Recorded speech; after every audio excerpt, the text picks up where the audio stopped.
Welcome to today's webinar. My name is Daniel Gasparovic. I'm the administrator for the Student Assistance Center, and I wanted to welcome you all today. A quick reminder of the upcoming webinars that we have for the rest of this school year.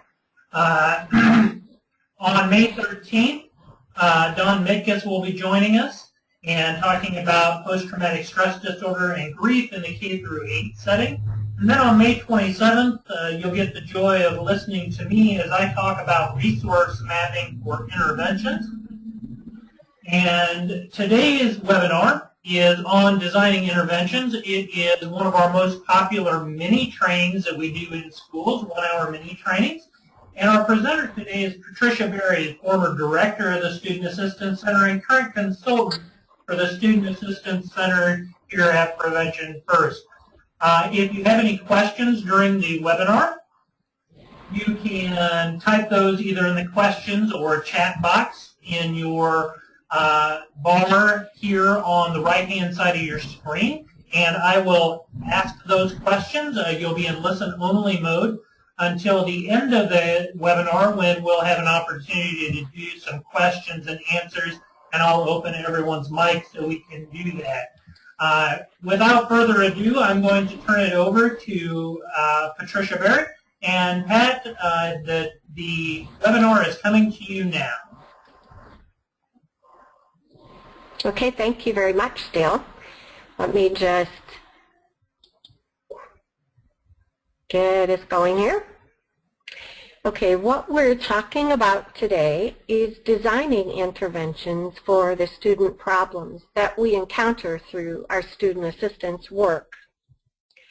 We know that we have challenges in working with our students on an everyday basis, and the thinking, obviously, is that we're not responsible for meeting every need in the school for the students that are there. But when that need or those needs directly affect the student's ability to learn, the school is responsible for meeting that challenge. The other challenge that is so important in that work is applying the interventions that have successful outcomes. Intervention success is strongly influenced by the adult that's administering the intervention, the readiness level of the student, and being able to match the intervention to the intensity, complexity, duration, and willingness to work of a particular problem that a student has. So that's where we're going today. Our objectives for today include exploring the concept of intervention itself, looking at the role of problems as we look at interventions. We'll review the Transtheoretical Model of change. We'll take a look at a simple, very simple tool that can really help us to refine intervention strategies. We'll take a look at some tips, some small tips, some bigger tips for working with intervention strategies. And then we'll close with looking at some helpful resources as well as the references for the information that I'm going to be presenting today.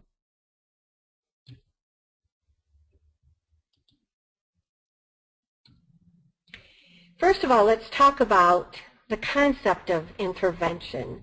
In just a very generic definition, it's the act of coming between two things in order to alter the course of something. Two words in that definition are important, the word act and the word alter. We notice that they're not passive. So that means that when we're looking at intervention, we create action rather than allowing things to just evolve sometimes. So it is intentional when we think about the concept of intervention. How we interpret that concept significantly impacts its effectiveness. Both Dale and I have worked with teams throughout Illinois for a number of years, and we've seen a variety of interpretations of that concept of intervention. We've seen SAP teams simply tell students to try to study harder, and that's their whole concept of what intervention is. while that might have some impact on some students, the chance that there would be an effective outcome from simply saying, you need to study more, isn't very great. Let's take a look at several concepts of what intervention can be. The concept of kernel is developed by Dr. Dennis Embry at Paxos Institute. The concept of kernel is that it's a behavioral influence procedure that has been shown through experimental analysis to be effective, but it's also indivisible. In other words, removing any of its components would render it ineffective. It's very small. An example that Dr. Embry uses that I've heard several times is staff members standing in the hallway shaking hands with students. That's that small of an intervention. So we look at a strategy as a combination of several kernels. A program, an evidence-based program, is actually a compilation or a combination of a number of kernels.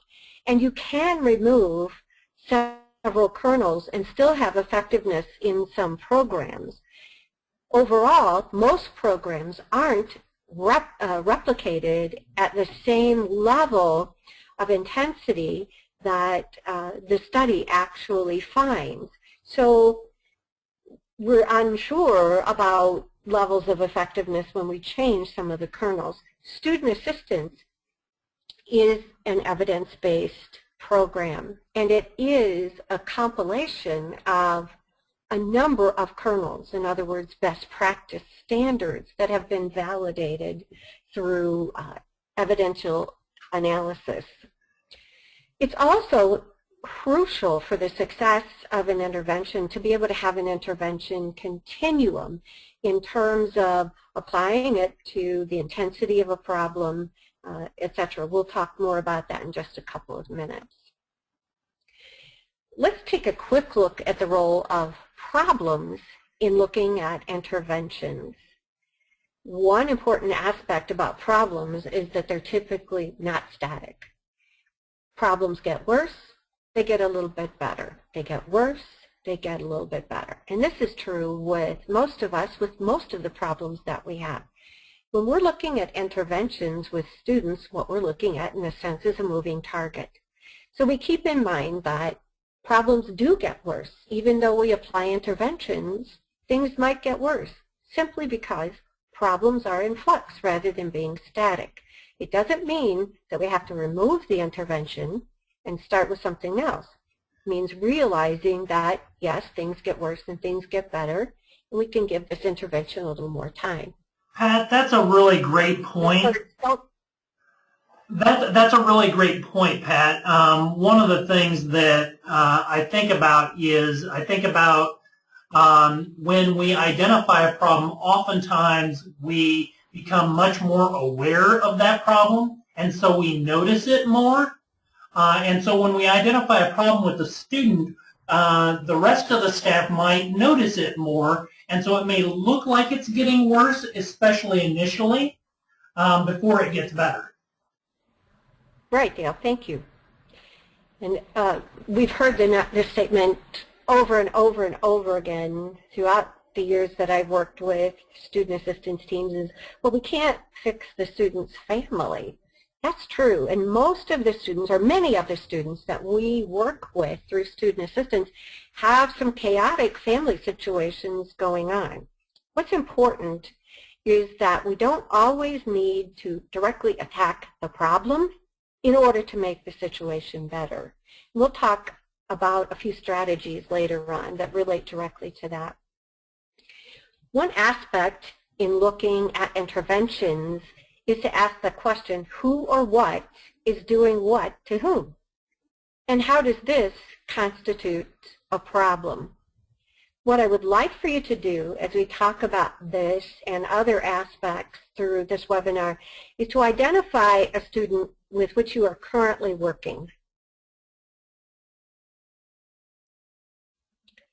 Now with that student, let's take one aspect of a problem that that student is having rather than one big universal problem that student is dealing with, and look at who or what is doing what to whom, and how does this constitute a problem.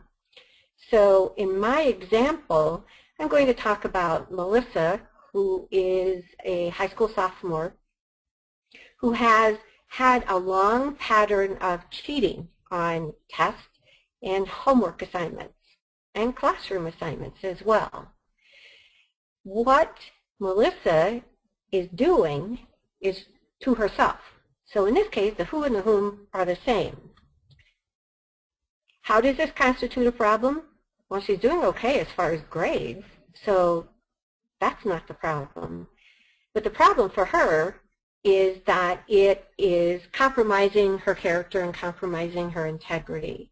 So now she doesn't have the same social relationships with other students because they consider her to be a cheater. So now what we're looking at is not only the situation of cheating, but we're also looking at the problem of perception by her peers of a cheater, being a cheater. So we can look at different ways to apply different interventions. One of the key factors in success with interventions is the relationship between the student and the adult with whom the intervention is occurring. Research tells us that that relationship fit is an absolute key factor in change and growth. We know that youth respond to interventions most favorably during the first 3 months. And if we aren't seeing the kinds of progress that we really think that student can make, perhaps it's not the intervention, it is the adult in the situation. So we might want to consider having a different adult involved in the relationship process with that student and applying interventions. The strength of the alliance in terms of research, that strength between the student and the adult can predict the dropout rate with an intervention and the outcomes of an intervention far more than the type of intervention. I'd like to go on to the Transtheoretical Model of Change. And if you're not familiar with that, you can Google Transtheoretical Model and find a wealth of information. The model was developed by Prochaska and DiClemente.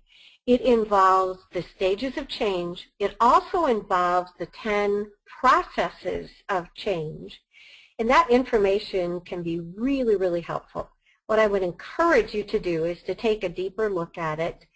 Simply going through the 10 processes of change could take us an hour in itself. So we don't have the time now to fit that into this part of the webinar, but I encourage you to take a further look at it.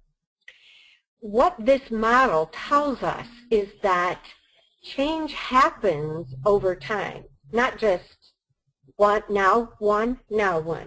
It isn't just a flip process, but instead it involves a series of stages. And when we're able to understand when a student is in a certain stage of change, that helps us to decide the types of interventions that can fit the stage at which the student is currently functioning.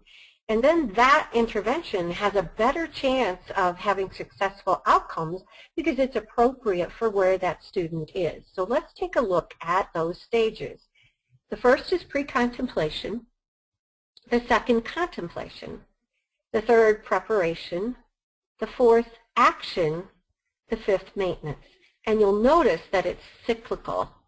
Most of us, in trying to make some big changes in our lives, or even some small changes in our lives, know that we do our best, we're doing really well, something happens, big slip up, we have to kind of start over again. Maybe we don't have to start back at square one, pre-contemplation, but we're at the contemplation part. We know that we still need to make changes. We're really willing to make some strategies in there. We start preparing how to do it a little differently this time. Maybe we find we need some more supports. Let's go through an example of these stages with our sample student, Melissa. At first, Melissa didn't consider that cheating was a problem. She felt like she was really getting by pretty well. Her grades were pretty good. Test grades were good. Got assignments done. She wasn't doing them. Often, she paid her brother to do her assignments because he did things very well. He didn't have much of a social life, but he really liked money. So Melissa thought, well, I'll just get him to do a lot of my work. I can use my allowance and the money I get from my job at the Gap, and he can do my things for me. So then she gets into the contemplation stage because she's also a member of a youth group in a local church. And while she's at a youth group meeting, some of the other fellow youth start talking about how cheating really compromises character, and people around you don't think much about you, don't regard you very highly because you're a cheater. You start being known as a cheater instead of being known as a person. Melissa starts to think about this. And she thinks, well, maybe I should think about something different. I don't like being a cheater. I'll think about doing something a little different. So she begins to take some steps with that. She has some conversations with some of the other kids in the youth group. And she talks to some of the young people that she is socially involved with at school, some of her friends. And she begins to think about now, what do I need to do? I don't like being known as a cheater. So she begins to have some conversations with adults that she trusts. She talks to the youth group director, and as part of her preparation, to think about how she changes how people feel about her. She talks to a trusted staff member about this. She makes a self-referral to the student assistance counselor, and again has that conversation that she thought that it would be fine just having her brother do the work, or kind of asking her friends for answers for questions, test questions, things like that. But she didn't realize that people were going to think about her as a cheater. The student assistance counselor helps her to develop a plan, an action plan, which helps her to change her behavior. And Melissa takes it seriously. She wants to change. She has a high willingness level to work on the changes that she wants to make. And so she puts that plan into action. The action step would be considered less than 6 months, so it's still fairly new. Maintenance stage occurs when that behavior changes for more than 6 months. So we understand that those behavioral changes are more ingrained now. At any point in this cycle, relapse can occur. And what we find, as I mentioned earlier, is that we go back to an earlier stage. Maybe it's contemplation, maybe it's preparation. Maybe we need to change some of the action steps. Maybe we need to find out what some of our triggers are and then develop ways to deal with some of those triggers. So we're back at the preparation stage, moving into the action stage. When we are able to identify where a student is within those stages of change, it makes it easier for us to figure out what intervention strategies might be more effective with this student at this point. So many times, Dale and I have heard team members talk about they just don't seem to care. You know, we tried this intervention, they didn't seem to care. Well, possibly they weren't ready. They weren't at the stage of taking action. They weren't even at the preparation stage. Perhaps they're just beginning to think about what change is necessary. So sometimes when we're talking with a student about a problem that occurs and they haven't even been thinking about it as a problem, we're really at the contemplation stage, helping to increase their awareness about what the problem is, identifying perhaps what some of their goals are, and then trying to come up with interventions that can meet those goals to help increase the way they think about it. But they may not at all be even at the preparation stage where they're willing to accept that what you are saying in terms of taking some steps are important enough to them to begin actually taking those steps. So it's very helpful for us to understand the stages of change. Pat? Now let's take a look at, yes. I know you're going to get into this here in the next few slides, but one of the things that oftentimes happens with those teams too is the young person with that problem may have other problems that are interfering with them even thinking about the particular problem that the staff person is looking at or the SAP team is looking at as a problem. They have issues that they really want to focus on before they can get to the problem that maybe the SAP has defined. That's a good thought, Dale. Let's go a little bit further with that in looking at the continuums.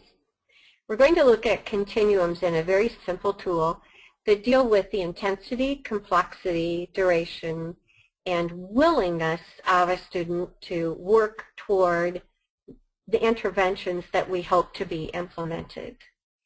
In doing that, let's take a look at a continuum with each of the terms, and I will explain the terms as we go through in terms of how they're applied with this tool.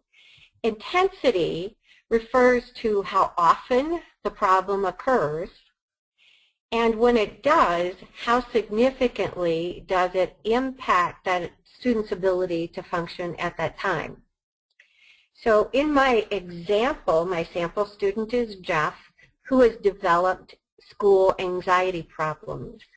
Intensity is a 4, I would say. So I'd circle a 4 on this tool just in helping me look at what's happening here. It occurs about once a week now. At first, at the beginning of the school year, it was only like once or twice a month. Now, it happens at least once a week. And when it does, he has to leave the classroom and he goes to the counselor's office, the administration office, he goes to see the nurse, but he does need adult support at that point of the anxiety attack. So he's missing out on classroom content during the time that he's there. So intensity then is again how often it occurs, and when it does occur, how much does it really impact his functioning?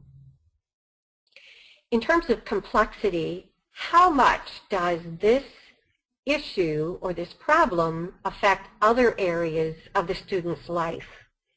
Now in this case, because Jeff has started having anxiety attacks, he's withdrawn from the chorus, the glee club. He's also withdrawn from the drama club.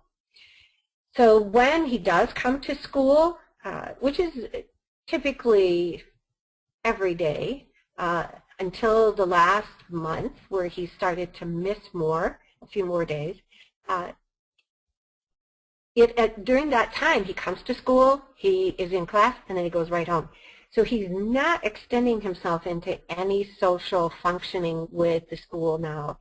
He also is tending to withdraw from his social relationships, his friendships that he has at school. So he's not really affiliating as much with kids outside of school, normal social activities that teens are involved in. He's not wanting to participate in. He not only has the anxiety, but he feels depressed now about the fact that it is occurring, and he's embarrassed about it. So complexity, I would put closer to a 5 or a 6. He's still functioning, so I'm not putting it at a 7, but it is now significantly impacting his social relationships. So I'm going to circle a 5. In terms of duration, this started back in August, September, when school started. And although at the time it only happened, it was pretty infrequent. You know, if I had filled out this form in September, I would have put a 1 or a 2. But now, here we are in April. It's gotten more intense, so it's been around for a while. I'm going to circle a 5 with that.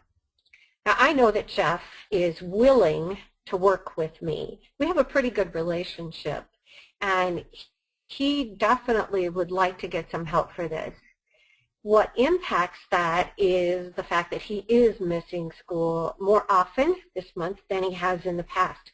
So he's not here often enough to, for us to be able to really have some sustained effort to this. So I'm going to circle a 5 because of the fact that he is very willing, but yet he's not here often enough for us to have some sustained effort right now. What I'm doing is looking at the problem of school anxiety, which is a big problem, and I might want to break it down more in terms of skills. I could use the same scale, intensity, complexity, duration, and willingness to work, but I could break it down now to any particular skill that he has or does not have that is part of this problem. So when the attack happens in a classroom, what is it that he does to respond? Well, he leaves. He has to leave the classroom, and he typically is allowed to leave. In cases where he is not allowed to leave, he closes his eyes and tries to shut out the world around him in order to just not go off the deep end, explode at the adult. So how intense is that? How complex is that problem? Well, he's not getting what he needs to get in terms of content because he's shutting things out. He, again, is shutting out social relationships because of the way he is approaching how he deals with the problem when the attack occurs. In terms of duration, we can look at that a little bit differently. When his anxiety attack occurs, and he shuts down, it will be for the rest of the class period. So, yeah, it goes on for usually a significant amount of time. So instead of looking at the larger problem of the social anxiety or classroom anxiety, I'm now looking at simply a small piece of that. So if I'm looking at his coping mechanism, then I want to see how intense is that coping mechanism, how often is he using it, and how does that impact him at the time, how complex that coping mechanism is, how long he's been using that coping mechanism, because that also tells us how intense our intervention is going to have to be, and then how willing is he to work on that particular coping mechanism. He may have a 5 in overall willingness to work, but as far as giving up that coping mechanism, he might be at a 2. So this just helps us to frame how we're able to look at applying different types of interventions to a student. The more intense, complex, the longer the duration, even if there's a strong willingness to work, the more intense the intervention will need to be. If we're seeing that a student with a particular problem or strategy that isn't working with them is at a 6 or a 7, that's a pretty good indicator that professional help may be needed. Excuse me.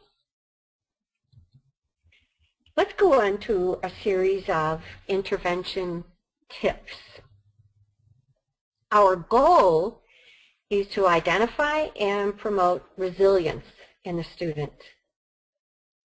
What we don't find to be effective is that we have a list of standard interventions that we fall back on to apply to any particular student. Although it's very helpful for us to have a whole variety of intervention strategies, we still know that we have to fit those strategies to the particular child at the particular time. So it's not just a menu that gets applied to every student. We've done this with other kids and that's worked. We have to look at how any intervention fits the individual child. We also need to ask rather than just talk. We are problem solvers, which is why we're involved with student assistance in the first place. We want to be helpful. Youth tell us that one piece that we often miss is asking them what they see as the problem, and then also asking them what they see as the solution. So rather than being the problem solver that jumps right in and helps the student see what they need to do, we need to be asking sufficient questions to identify what that student considers to be the most important piece of that problem and what they feel can work for them. It gives us great insight. It's important to build on student success. The concept of self-efficacy is identified in a number of evidence-based sources that talk about how to help young people develop into positive adults. Positive youth development literature identifies self-efficacy as one of the important pillars of successful development. Other sources, the Seattle Social Development Model, identifies that as well.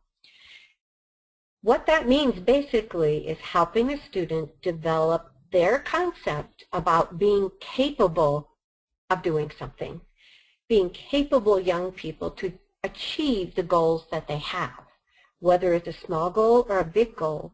Self-efficacy means basically, I believe I can do it. I believe I can reach my goals. I believe that I can come up with whatever I need in order to meet the situation that I'm dealing with. So that's a very important aspect of youth development.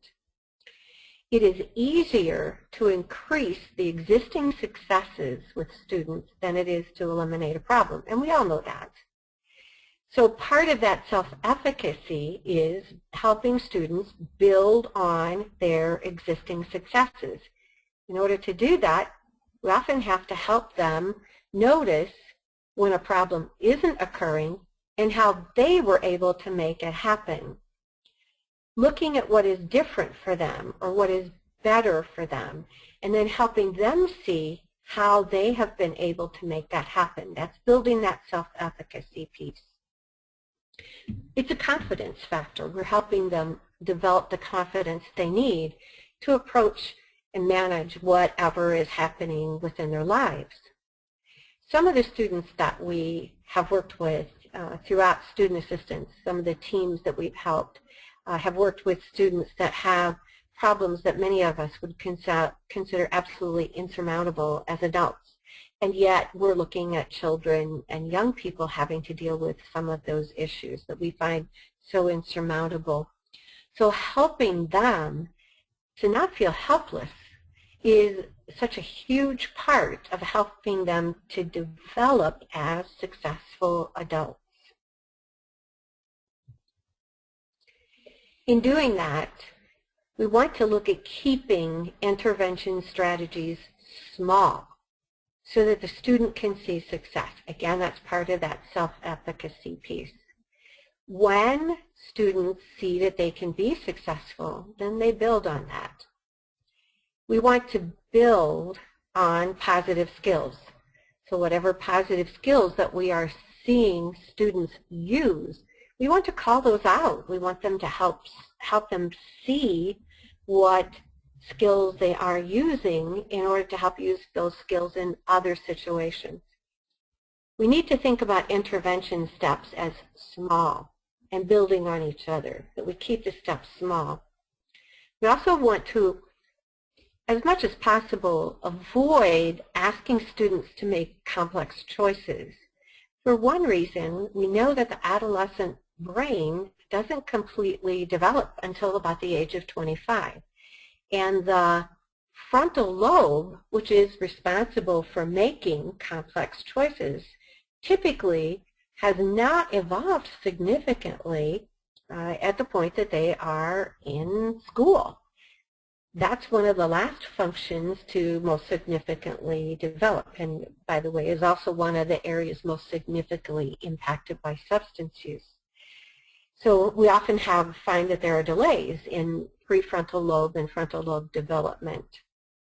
So helping students to avoid complex choices can help to remove some of the stress that students are already facing. So keeping things small and more simple can help a student to apply the interventions that we'd like for them to apply. We have to keep in mind throughout the process that it's collaborative. We work together. It isn't about me as the adult who knows better, tells the student what they need to be doing. It's collaborative. Most of the time, young people, just because of their developmental process, will feel some sense of resistance toward adults when we want them to change. So a collaborative process then helps that student to feel that we're doing this together. It's not all about you telling me what I need to do as a young person. It's about us making decisions about me, not you making decisions about me. It's also important to find out if the student is really thinking the same thing we're thinking in terms of what an intervention is. I'm often guilty about thinking that whatever is in my head is in somebody else's head as well. And then, like, they didn't think about whatever we were talking about in the same terms that I was at all. We had the same words, but we didn't have the same meaning in head that I thought we had. So it's important just as well to check with students when we think we have a plan, to hear from them what they think that plan means. And then where we have some misunderstandings, we have the opportunity to correct that early on, rather than down the road when we think something should have worked, it didn't, now we have to go back and straighten out, oh, that's what you meant. So this aspect is going to be important as well. We need to amplify what's going well. So that's what we dig for, is looking for the positive things that we're able to increase. It's our tendency often to, like, what's not working, and let's change that. When what we know from evidence is that it is often much easier and much more successful to find out what's working, amplify that, and then move on to the next success. When there are small changes that the student is making, that means that the student is figuring out how to solve a problem. Small changes bring hope, whether it's a young person, a child, an adolescent, an adult. Small changes bring hope. Those little measurements on a scale that we can see bring a sense of hope. And that can have a domino effect. We can often see that there's a small change here, that encourages us to work towards something else, and then bring success in another small area. But keeping it small is what is so important. And it's really crucial to help young people see that whatever the gain is, it's because of the effort they put into it. It's not a matter of our stellar intervention, but it's a matter of their effort toward applying whatever it is that we collaboratively came up with. Their gain is the result of what they did. And what's so important is that they can repeat that again, small steps. When we're looking at goals, it's important to ask the student what he or she wants to be working on. That gives us some good information about the stage of change. That means that whatever they identify that they're ready to be working on, they're in the preparation stage for that particular aspect of the problem. The intervention then can be so helpful in moving them from preparation to action because they have a readiness level that is appropriate for that. So we need to be asking them what is it that they want to work on, and keeping it small, like just getting into a class on time, avoiding places in the building that have created problems for them, doing some homework assignments when they've done none, using a particular management or resistance skill that's small over time. We need to also ask the student what he or she believes is reasonable progress to expect during the intervention time frame. And again, that time frame and check back time needs to be small, just like the interventions. We look at a week, 2 weeks. We don't look at 3 months down the road and see how they're doing. What we're looking at is important support systems, and that support system needs to be there to be supportive. So we look back at a check-in time in a week or 2 weeks, but not more than 3 weeks. So when we ask the student what he or she believes is reasonable progress, we're able to find out other things that are important in this. For instance, if we find out that the student is perhaps being an overachiever, a type A personality, overachiever, then we're able to help them scale it back to something that we think is really reasonable progress to expect during that time period.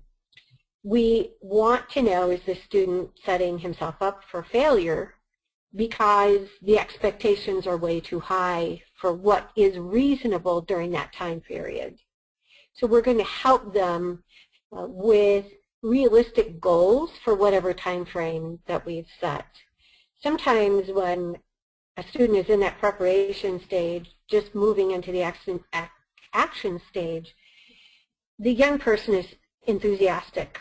They're feeling a strong sense of hope, and they're very enthusiastic, and because of that may set goals in terms of progress that they're probably not going to be able to meet during the time frame when they get back into the real world, in a sense, and out of your office. So we want to help them set some realistic goals so that they do see success, and asking them about that gives us a frame of reference for setting them. We can also look at whether or not the student is trying to do just enough to get by and not really kind of striving to get to the next level of success. Because if a student's concept of progress is so low during that time period, then again, they're not going to feel that sense of success, and that's what we want to build on the next time we meet with them. So we might find that during this period when we're asking about what they can expect to have for progress, we want to challenge them to a little bit higher level than what we're hearing from them.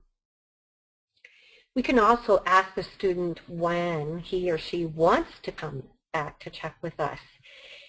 For one thing, this helps us to reduce over expectations in terms of time frame. So the student says, okay, how about if I get back to you at the end of the school year? Well, we don't know if that strategy is going to be working or not. So we want to, again, help to scale them at the maximum.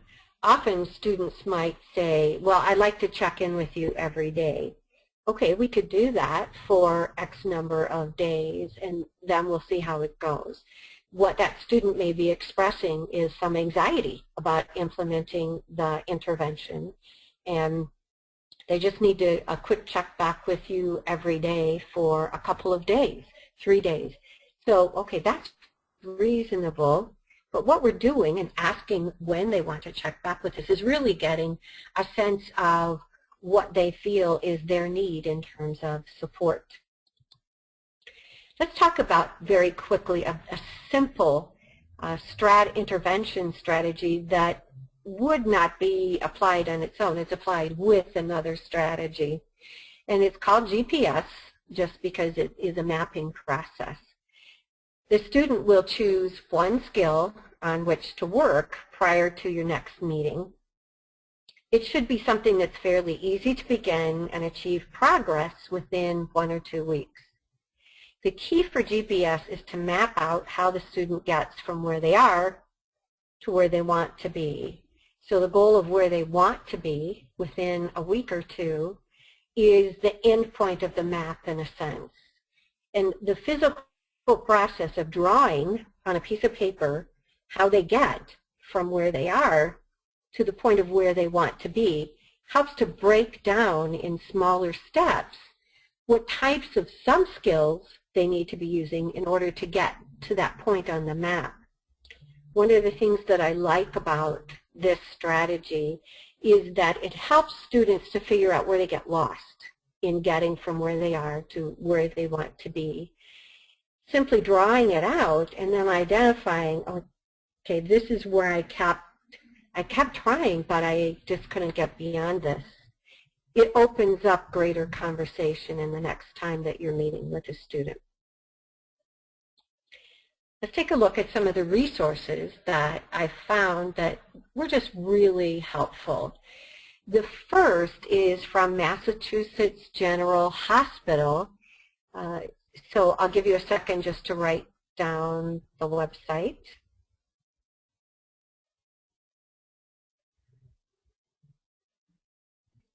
What I liked about this is that it allows you to click a couple of radio buttons on the website to get to certain types of interventions.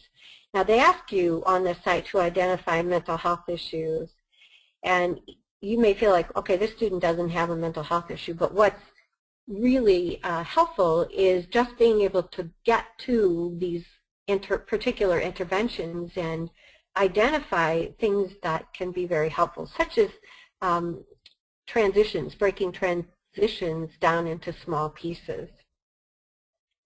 The second resource is evidence-based and evidence-supported interventions, and this goes through the program level and the individual level for interventions. The concept of evidence-supported is so important because for something to be evidence-based, it means that it had to have replications in multiple studies. And studies are expensive. Just because something hasn't been studied doesn't mean that it can't be effective. So what the Department of Education has been going closer to now is using evidence-supported interventions. It means that those kernels that come out of certain studies can occur in other situations. And using those kernels doesn't mean that you have to study everything in which that kernel is applied. Instead, you're taking principles that have been found to be effective and applying those in other situations with a pretty good sense of how those interventions should come out. If you want to take a look further at evidence-based kernels, you're going to look at Dr. Dennis Embry at paxis.org. A couple of resources that I think are just stellar. The first is the Pre-Referral Intervention Manual, also called the PRIM.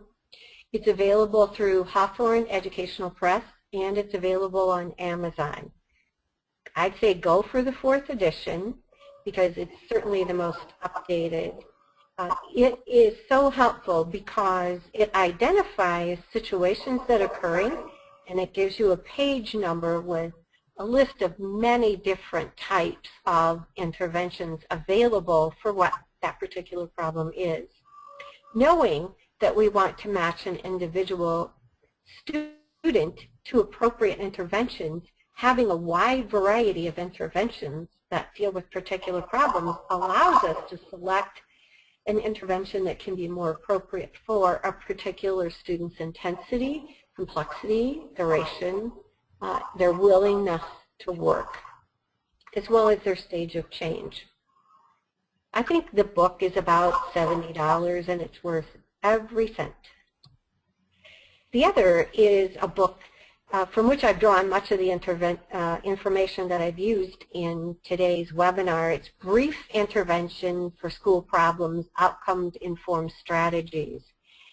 Murphy and Duncan do emphasize clinical interventions in a number of areas of the book, but they also give us a lot of information about school-based interventions that are not clinical, that are subclinical. So probably the most informative book that I've come across that helps us think about how to apply brief interventions in the school setting.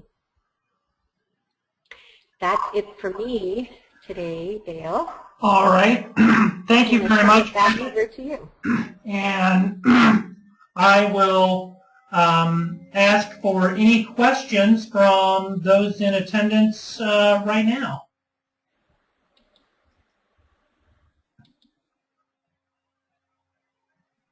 Hearing no questions, I want to thank everyone for attending today and want to again remind you of our upcoming webinars.